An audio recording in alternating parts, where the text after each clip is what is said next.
have enough in this country? Melissa Lee. Mr. Chair, I'd like to start my contribution by sort of talking about what Ms. Ardern talked about. She seemed to discount the fact that immunisation for our children was not important, that home insulation was not important.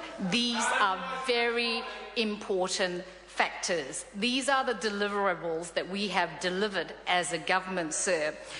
Sir, as Parliamentary Private Secretary for Ethnic Affairs, I am often meeting dignitaries from many different countries who visit our shores, and often these conversations turn to compliments about New Zealand and how New Zealand is in an enviable position with our economic outlook, even with the devastating earthquakes that Canterbury's actually gone through. New Zealand is in fact on track to deliver a surplus in 2014-15 when most other countries are in deficit. What this means is that we start to pay off our debt. And what the opposition doesn't seem to understand is that when they borrow the money to pay people whatever they actually promise, that they are putting our future and the future of our children and our grandchildren in debt for a very, very long time. Sir, more jobs have been created.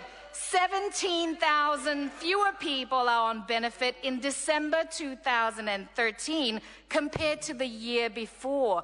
There are 12,000 fewer kids on benefit-dependent homes than there were in December 2012.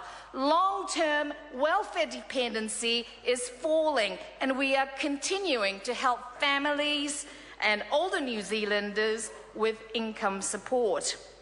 In the past year, this government helped 80,000 people off welfare into work. Paid work is best route out of hardship for families that are finding it difficult to make ends meet. Sir, I remember this, something like, give a man a fish and it will feed him for a day. But when you teach the man how to fish, it will feed him for a lifetime.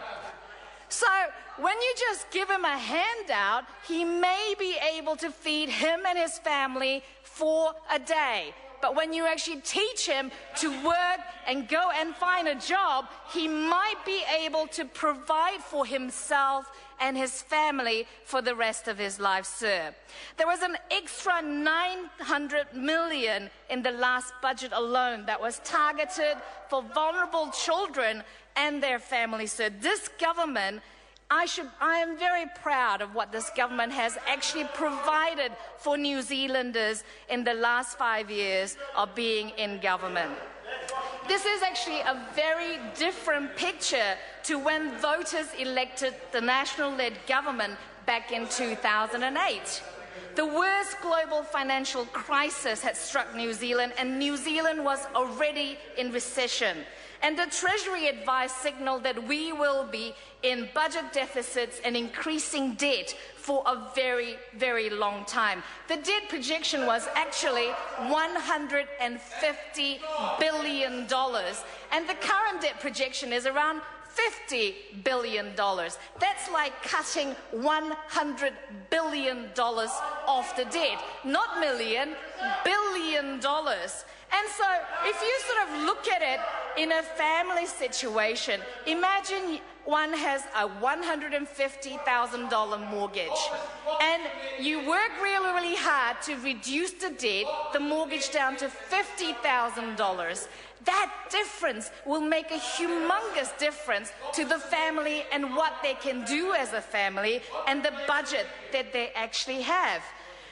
And that is what this government has delivered for New Zealand, $100 billion off our debt. And that, I have to say, is an amazing outcome that this government has delivered for New Zealanders.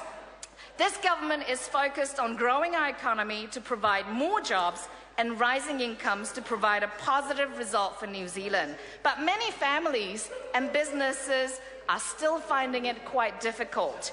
And I know, I have heard from my community even, within the ethnic communities, often they are the ones who are in fact struggling because they come from other countries. Often they don't speak the English language. They find it difficult to get into careers or jobs that they were used to in their home countries. And yet they actually celebrate the fact that they are living in this country, which is very generous compared to where they actually come from. We actually provide for New Zealanders.